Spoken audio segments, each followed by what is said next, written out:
Un bandeau sur les yeux, la main plongée dans un sac duquel il faut sortir des objets en les ayant reconnus à l'aveugle, c'est le premier exercice que propose Stéphanie Garcia lors de ses ateliers d'initiation au braille, ou comment se mettre dans la peau d'une personne déficiente visuelle. L'association Touche à Tout fait depuis plusieurs années son cheval de bataille, la sensibilisation aux difficultés des personnes atteintes de cécité et l'initiation à l'écriture et la lecture du braille.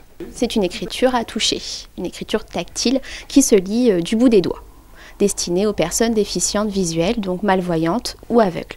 Lors de ces ateliers de découverte, parents et enfants vont de façon ludique aborder les thématiques du handicap et de la différence, en comprendre les désagréments et au-delà, en mesurer la capacité d'exclusion. C'est l'occasion pour les enfants ordinaires de découvrir aussi donc un moyen de compensation pour les personnes extraordinaires et d'aborder justement la question aussi de l'accessibilité pour ces personnes-là.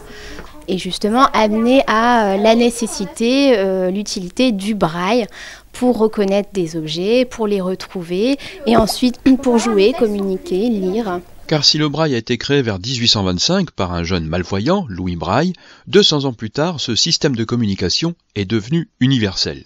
Il est utilisé dans toutes les langues, tant pour les textes que pour les mathématiques ou la musique. Cependant, il peut être fastidieux d'apprendre à le lire et à l'écrire. C'est pas du tout évident parce que c'est tout petit, hein. Une lettre en braille, un caractère en braille, c'est 3 mm de large sur 6 mm de haut. Donc ça se lit vraiment du bout des doigts, de la pulpe des doigts. Le travail de la discrimination tactile est nécessaire pour aborder l'apprentissage du braille, la lecture du braille.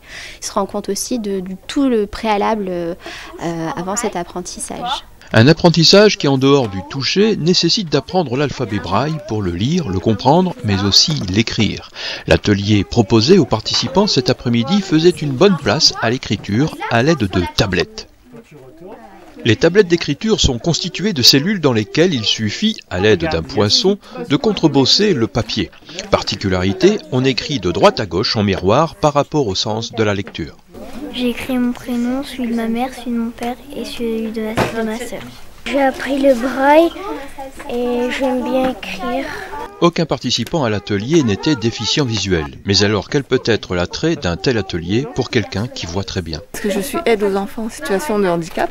Donc actuellement, je ne suis pas d'enfant déficient visuel, mais par la suite, je serai peut-être amenée à m'en occuper, donc c'est pour ça que... C'est une ouverture d'esprit, on n'est pas tout seul, et puis peut-être qu'un jour elles auront un camarade à déficience visuelle, voilà. C'était surtout pour découvrir, oui. Puisque je connais de nom le braille, mais savoir comment ça s'utilise, je ne sais pas. Alors qu'est-ce que vous avez découvert? La façon de faire les écritures, oui. C'est quand même assez dur à faire. Hein. Appris comment déjà écrire le braille.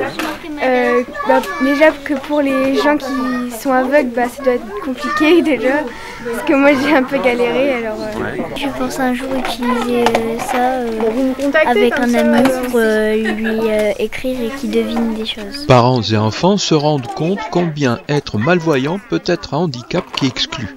Si cet atelier se déroule à la bibliothèque municipale de Watt, ce n'est pas un hasard. La bibliothécaire a apporté un vif intérêt à l'écriture braille dès le premier atelier et a amené aussi une réflexion là-dessus sur ce qu'elle pouvait proposer. Donc nous, à l'association Touche à Tout, on est venu en fait l'encourager en déposant des livres et des jeux qui pourraient être empruntés. Il y a des livres et des jeux, donc des livres spécialement retravaillés avec des écritures en braille et d'autres avec des très grandes écritures ou des audios libres. Donc on a fait plusieurs étagères et puis les jeux adaptés aussi en braille. En créant un coin avec livres et jeux dédiés aux malvoyants, le projet est de les faire venir davantage à la bibliothèque.